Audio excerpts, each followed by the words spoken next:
چیه؟ ریکفتنا آدانه در نوبرا سوریه و ترکیه ده روژا 20 جوتمها 1998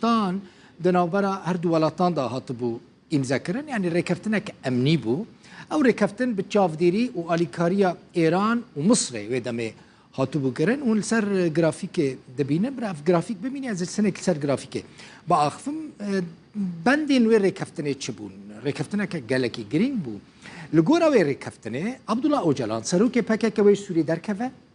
و چونا سوری دی وگرا سوری ولی ورا قدخه کرن یعنی دی نابه اوجلان جاره کدن وگرا سوری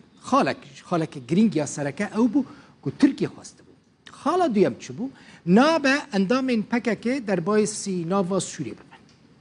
نابه کامپین پکه ناوا آخا سوری دا ورن آوا کرن هر وها ده انجام ما وی ریکفتنه ده بلکه ده بیرا و هجمارک جه اندام و کادروین پکه جی جه آلی حکومت سوریه و هاتو بونه گرتن و محکمه کرن یک جه خالین دن ین ریکفتنه ادانا سوریه ری نادک و آخاوه لدوجی ترکیه وره بکارانین یعنی نابه پکه جه ناوا آخا سوری لدوجی ترکیه کار بکه خاله کدن یا گرینگ یا وی ریکفتنه او بکو سوریه پکه وی وکر ریکستنه که تروریست بناف بکه و ها کرجی و جبو پیک آنینا وان خالان دی هر دو آلیان چه کربون مکانیزم که پیک آنینا وان خالین ریکفتنه ناوا خدا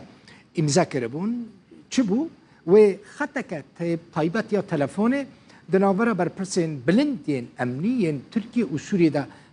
هبوجی هر وها هر دو آلی و نونرین امنی اولهی ین تایبت دناوا شاندین خواهین دیپلوماسی در انقره و لشامه دست نشان بکن افخال همه بیجن بیکاتن آلی سوریه و تدبیرین پیویست بستینه جبوکو بندین وی ریکفتنه پیکورن لسر بنگاه وی ریکفتنه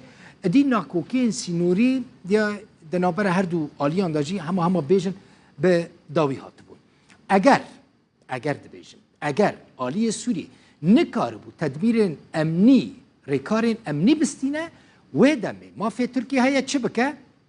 5 کیلومتران در باسی ناوا خاکا سوریه ببه و در ناوا خاکا سوریه ده بقاسی 5 کیلومتران ایرشی پککه بکه گریلاین پککه بگره جهین کو پککه لیهنه بمبا باران بکه ترکیه اف پیک آنی حتی نهاجی دما کو ترکیه ج